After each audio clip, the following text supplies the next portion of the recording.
Selamat siang, Bu. Iya, nanti. Saya Bapak Ibu, pertama-tama marilah kita ucapkan puji syukur kehadirat Allah Subhanahu wa Ta'ala. Karena kita telah diberi umur sampai saat ini, nanti lahir sendiri. Dan selawat dan salam kita kirimkan kepada kita yang ingat Nabi besar Muhammad SAW, di mana berkat beliau jugalah kita ada di taman ini. Baiklah Bapak Ibu, untuk tidak memperpanjang kata mukadimah, saya akan mempresentasikan tentang penyebaran pemahaman, penerapan, pengalaman budaya positif. Kenapa budaya positif itu harus kita sebarkan? Karena penting, apalagi untuk dunia pendidikan. Karena saya tanya, apa yang tahu apa itu budaya positif? Pasti budaya positif itu sudah pernah kita lakukan setiap harinya, terutama di sekolah ini, terhadap anak didik, terhadap pekerjaan kita sebagai pendidik. Budaya positif ini kita untuk melakukannya kita harus melakukan pemahaman dan penyebaran terlebih dahulu. Adapun untuk melakukan penyebaran pemahaman budaya positif ini ada konsep inti budaya positif yang harus kita lakukan, yaitu yang pertama perubahan paradigma belajar, yang kedua disiplin positif, yang ketiga nilai-nilai kebajikan, yang keempat kebutuhan manusia, yang kelima motivasi perilaku manusia, yang keenam posisi kontrol guru, yang ketujuh keyakinan kelas, yang kedelapan segitiga restitusi.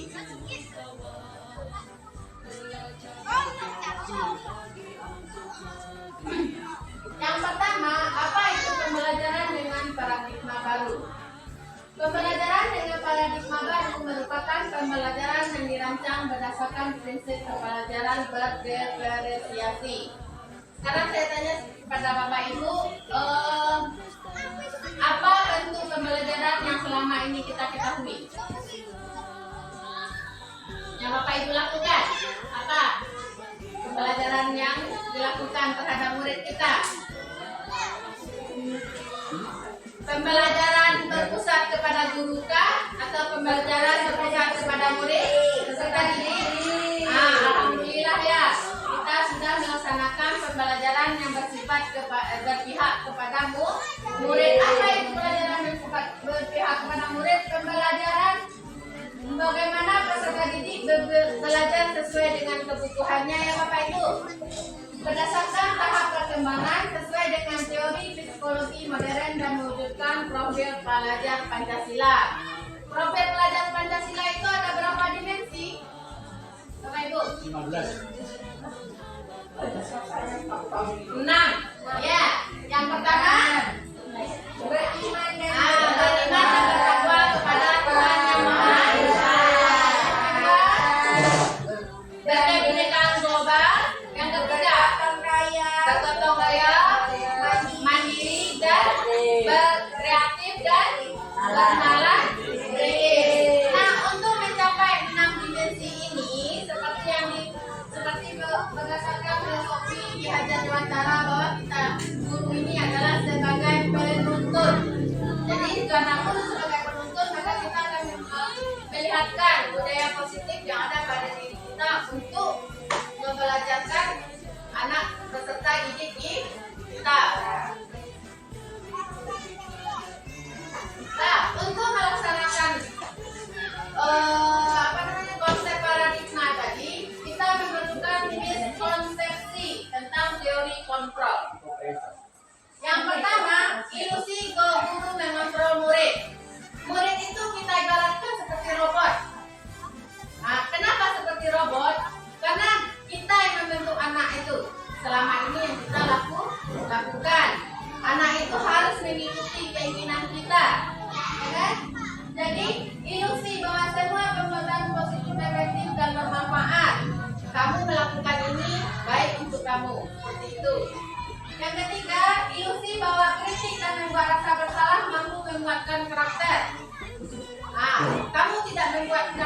buat PR, berarti kamu malas. Ilusi bahwa orang dewasa berhak menghukum. Karena kepala sekolah disuruh gurunya datang 7.15. Besoknya karena kepala sekolah tidak, karena kita sebagai guru takut dengan kepala sekolah, kita datang 7.15. Besoknya untuk kepala sekolah tidak ada, kita datang terlambat. Seperti itu ilusi bahwa orang dewasa berhak menghukum.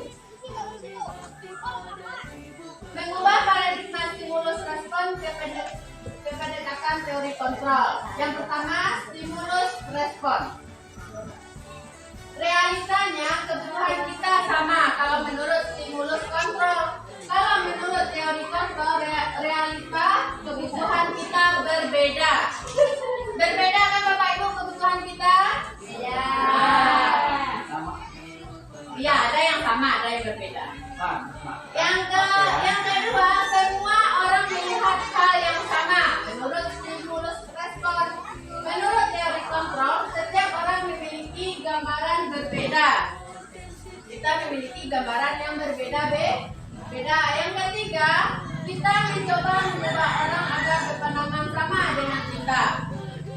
Menurut teori kontrol, kita berusaha memahami pandangan orang lain tentang dunia. Jadi pandangan orang itu memang menurut teori kontrol ini semuanya itu berbeda. Perilaku guru dilihat sebagai suatu kesalahan. Semua perilaku memiliki tujuan. Kenapa kita berbuat seperti itu? Pasti ada tujuan. Yang keempat, orang lain bisa mengontrol saya. Menurut stimulus respon. Kalau menurut teori kontrol, hanya Anda yang bisa mengontrol diri Anda. Jadi kita sendiri yang bisa mengontrol diri kita sendiri. Mau Bapak Ibu dikontrol oleh orang lain? Iya. Yang kelima, saya bisa mengontrol orang lain. Kalau menurut teori kontrol, Anda tidak bisa mengontrol orang lain. Yang ketiga, lagi 6. Pemaksaan ada pada saat rujukan gagal. Itu banyak ke anak itu, kita butuh anak enggak juga, tapi kita paksa. Kolaborasi dan menciptakan pilihan-pilihan baru. Menurut teori kontrol. Model berpikir menang atau kalah. Kalau teori kontrol, model berpikir menang. Jadi kita menurut teori kontrol itu kita berpikir pasti untuk maju. Nah, selanjutnya disiplin positif. Disiplin berasal dari kata disiplina, yang artinya belajar disiplin mengacu pada disiplin diri tanggung jawab terhadap apa yang dilakukan berdasarkan nilai-nilai yang diyakini. Disiplin positif merupakan salah satu cara penerapan disiplin yang bertujuan untuk menumbuhkan kesadaran serta memperdayakan peserta didik tanpa imbalan penghargaan atau reward, ancaman dan hukuman. Nah, dari dua jabaran disiplin positif ini, kita sebagai pendidik bertujuan kita adalah menciptakan peserta didik yang memiliki disiplin diri sehingga mereka berperilaku mengacu kepada nilai-nilai kebajikan universal dan memiliki motivasi intrinsik dalam perubahan ke arah yang lebih baik.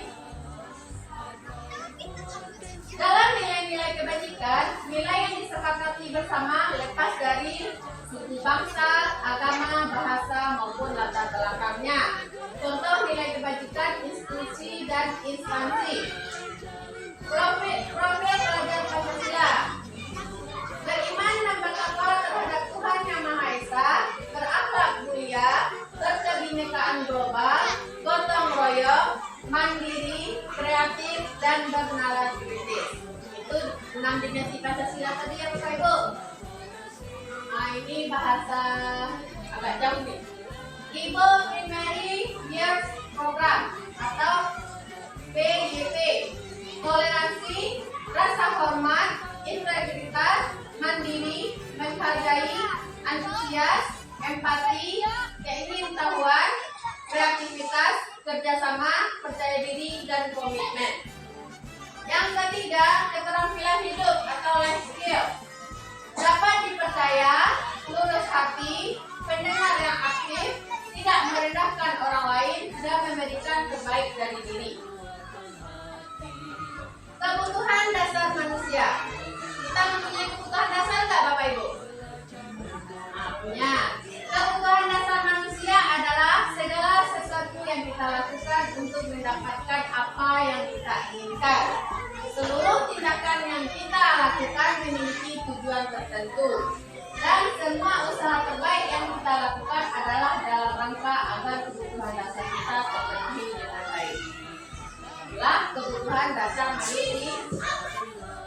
manusia.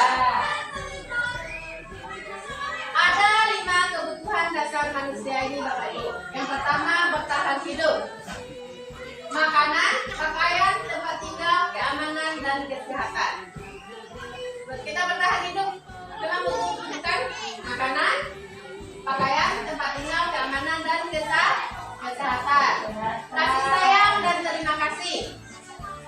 Rasa diterima, dipedulikan, berbagai kerjasama menjadi bagian dalam kelompok. Penguasaan, harga diri, keinginan untuk dianggap, memimpin, berprestasi, diakui, dan didengar. Yang keempat, kebebasan.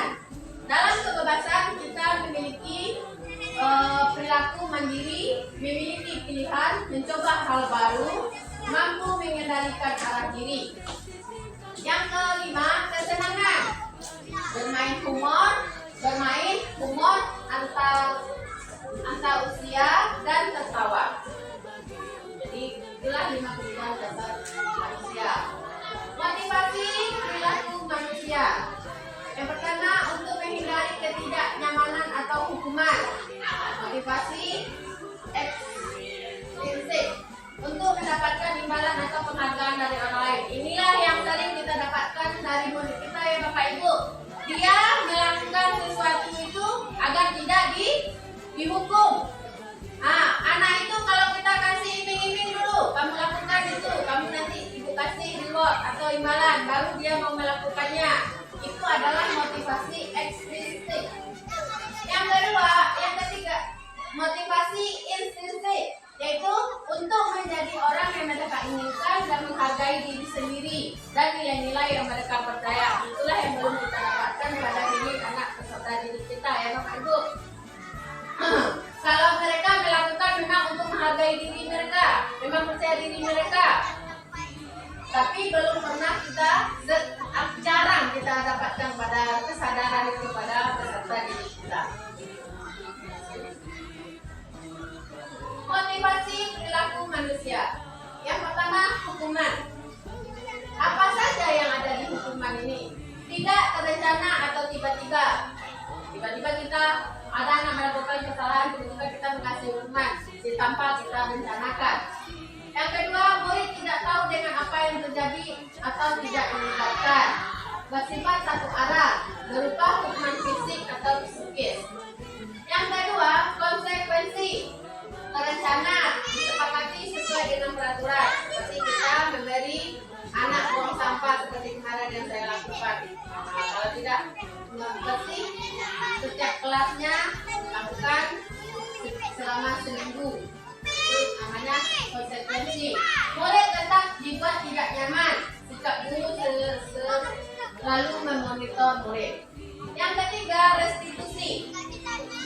Proses menciptakan kondisi bagi murid untuk memperbaiki kesalahan. Proses kolaboratif yang mengajarkan murid untuk mencari solusi diri sendiri. Seperti anak kita, seharusnya anak kita itu bermasalah, kita bawa dengan cara restitusi ini Bapak Ibu. Kita bawa anak ini untuk berhadapan secara empat mata lah. Kita cari di mana, kenapa dia berbuat seperti itu. Bukan langsung dengan memberi hukuman seperti itu. Selanjutnya 5 posisi kontrol guru. Ini pada diri kita ya Bapak Ibu. Yang pertama, guru sebagai penghukum. Yang kedua, guru sebagai pembuat rasa bersalah. Yang ketiga, guru sebagai teman. Yang keempat, guru sebagai pemantau. Yang kelima, guru sebagai manajer. Contoh penerapan 5 posisi kontrol guru. Ini saya ambil dari cara disiplin berpakaian anak. Siswa tidak memakai atribut lengkap saat upacara bendera. Hukuman, kalau posisi kontrol kita sebagai guru, sebagai penghukum, kita kasih hukumannya hormat kepada bendera selama 1 jam karena dia tidak memakai atribut lengkap. Jadi pembuat merasa bersalah itu berapa kali ibu atau bapak harus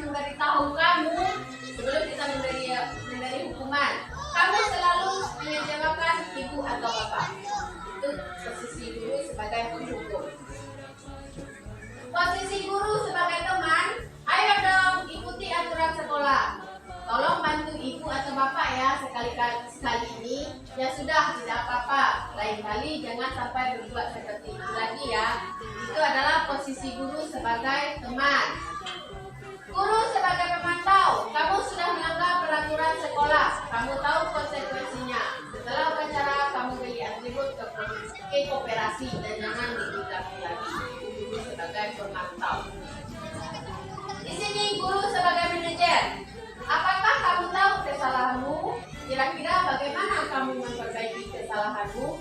Itu posisi guru sebagai manajer. Kita cari kenapa anak tersebut tidak memakai atribut lengkap. Kita cari apakah kesalahanmu. Posisi kontra seperti apakah aku? Kita renung diri kita masing-masing Bapak Ibu. Kita sebagai posisinya yang 5 posisi ini tadi, kita sebagai guru dalam posisi apa? Nah, penghukum ya Pak. Saya kecewa sekali dengan kamu.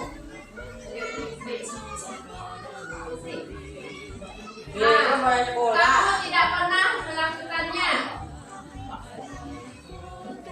Apa rencanamu untuk menyelesaikan masalah ini? Ayolah, lakukan demi Bapak Ibu ya. Kamu tidak pernah mendapat nilai jika tidak mengerjakan tugas. Jadi kita selama ini adalah sebagai penghukum. Dari 5 posisi kontrol ini mana yang lebih baik kita laksanakan Bapak Ibu? Posisi sebagai manajer. Manajer itu kita cari dulu akar permasalahan dari anak tersebut. Apa yang harus kita lakukan ke depannya seperti itu. Nah sekarang kita masuk ke keyakinan kelas. Apakah Bapak Ibu sudah punya keyakinan kelas setiap kelasnya? Sudah ada yang belum juga apa ya? Sudah ada. Kenapa keyakinan kelas bukan peraturan kelas?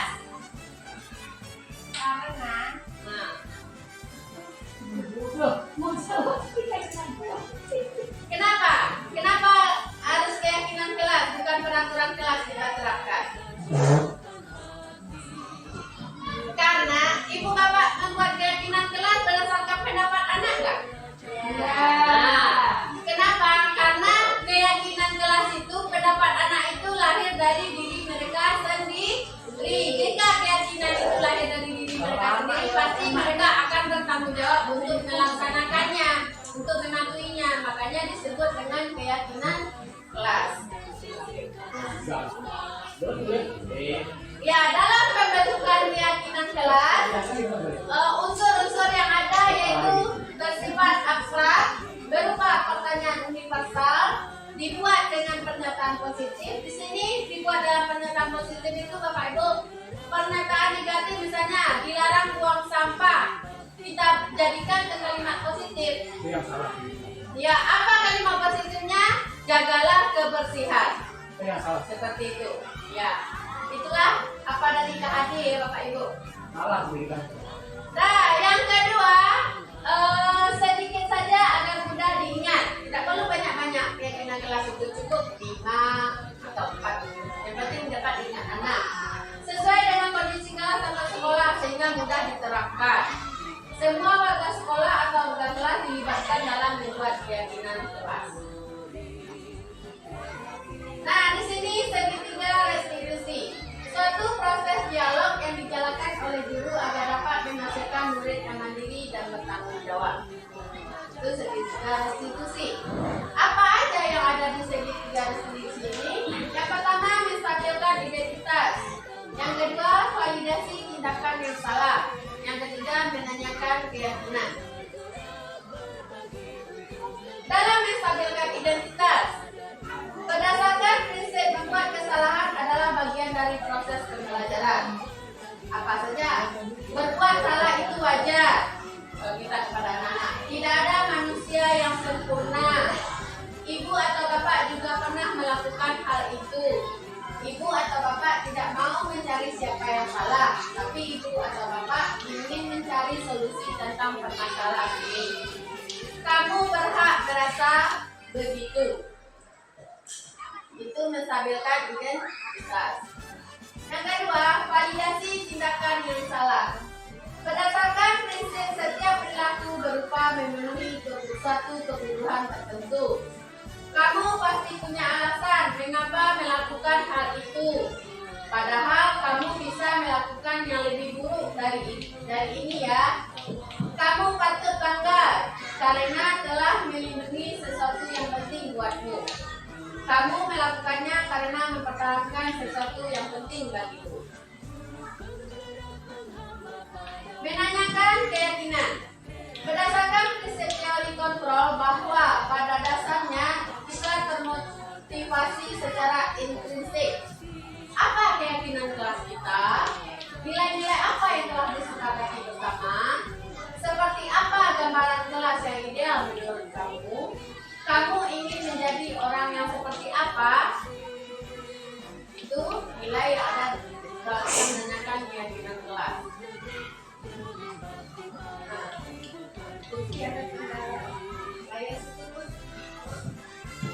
Ini contoh segitiga restitusi yang saya lakukan ya Bapak Ibu.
Restitusi yang saya coba praktekkan.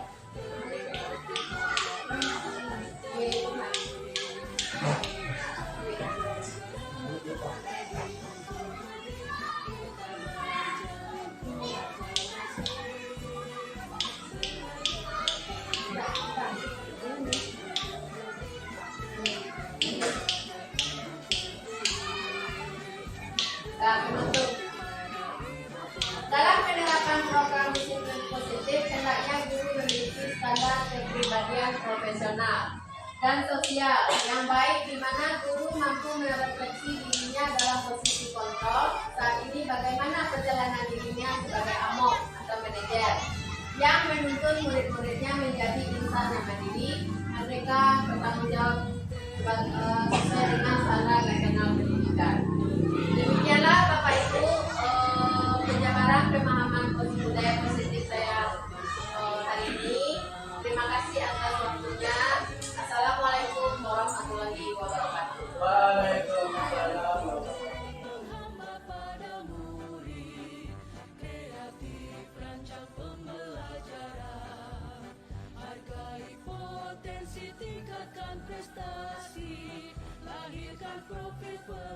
Assalamualaikum warahmatullahi wabarakatuh.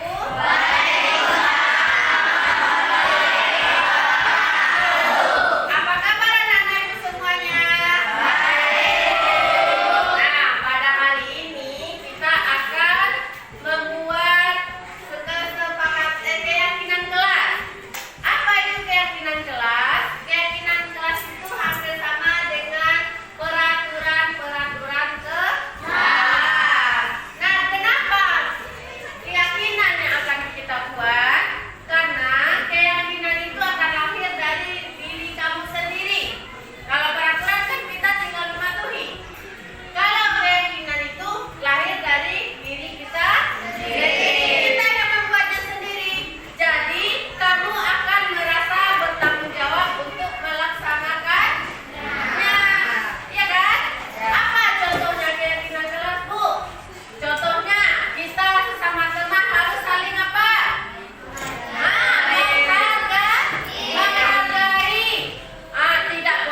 satu